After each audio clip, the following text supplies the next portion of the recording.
Keith Locke. Thank you, Mr Speaker. It's with pleasure that the Greens will be supporting this bill. It's a very good bill to restrict access to dangerous firearms and put the right regulations around them. It's appropriately called the Arms Military Style Semi-Automatic Firearms and Import Controls Amendment Bill. As the materials surrounding the bill explain, that there has been a problem with the evolution of military-style semi-automatics, or MSSAs, and that they now have a variety of forms.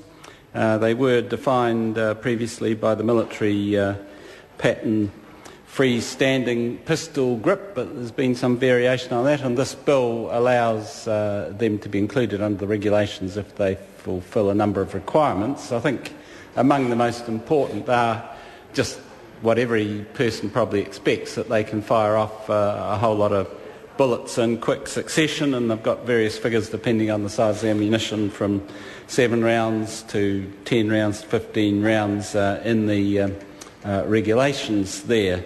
Now, of course, there is some resistance in the community to the passage of this bill, and no doubt other MPs have been getting emails from what you might sometimes loosely describe as the gun lobby, not to be too pejorative, and it varies in its composition. At the extreme end, it includes people who are sort of closer to the American concepts of weapons for self-defence, and you don't need any regulation, etc., etc. And of course, at the other end, it's more responsible gun owners. And it's interesting to look at some of the emails that come through, some of the arguments they use. One of the arguments in an email I got on Monday was that this law will only affect law-abiding citizens and that it won't affect the criminals. Well, that's a bit strange if you applied it to legislation we pass quite regularly in this House. You might say we don't really need tax laws because honest people will pay taxes and dishonest people, tax criminals, won't pay taxes, so we don't need any laws that will only affect honest people. It's clearly laws are to constrain behaviour in a proper manner. In fact, regulations like these do limit the availability of such military-style automatics, quite dangerous in the hands of criminals, for example. It will limit criminals' ability to obtain such weapons, both in terms of the way the regulations are formulated and criminals and gangs and that being more wary about keeping such guns in their gang headquarters, or and knowing that there will be penalties if they are found to have them in raids, etc.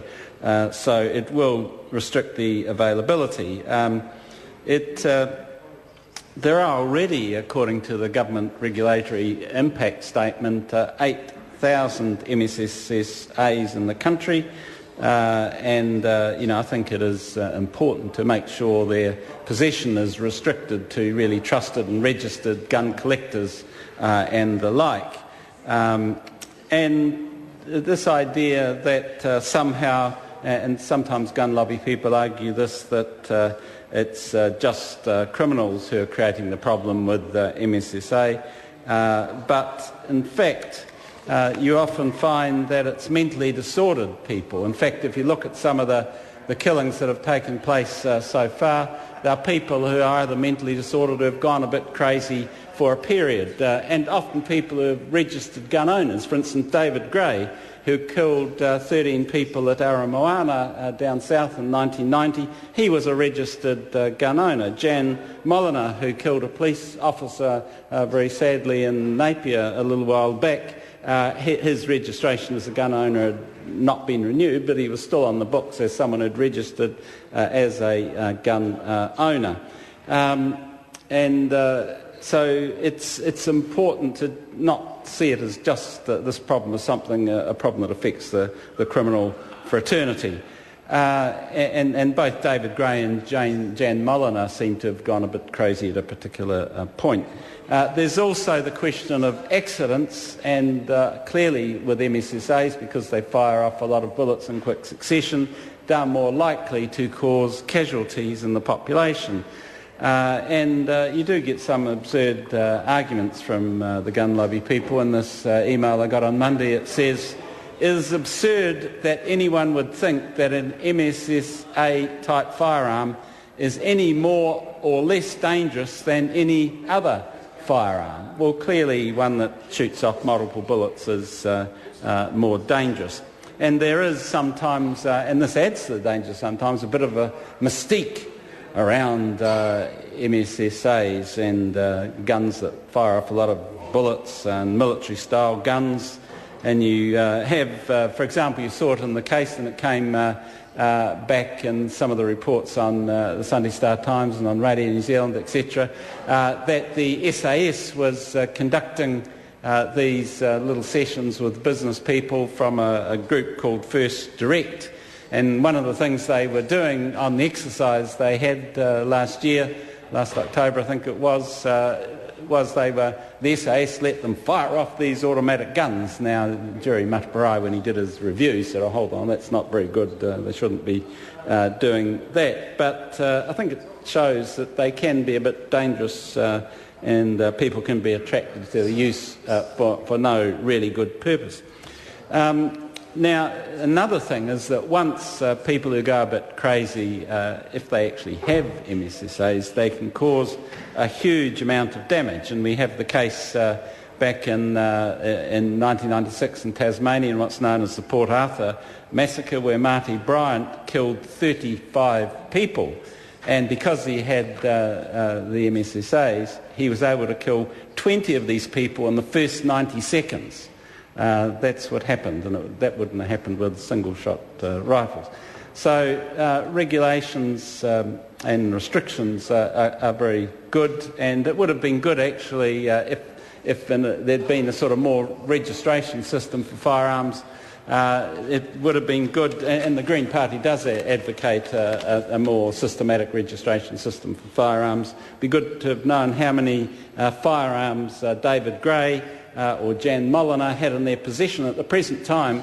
Once you're a registered gun owner, separate from these MSSAs, you don't have to. You can have as many guns as you like, and it's not registered. You're only registered as a gun owner. It'd be good to register individual guns against the name of the owner, and that process could be begun in a cost-efficient way by just doing something like Australia, where you have to trade guns through a registered gun trader, and the computer records kept and stored in the government, forwarded on to the government database, and that does provide a lot more control, so that when the police roll up at a property, suspecting an offence has taken place, they're not met by a hail of bullets from guns that they didn't know were present.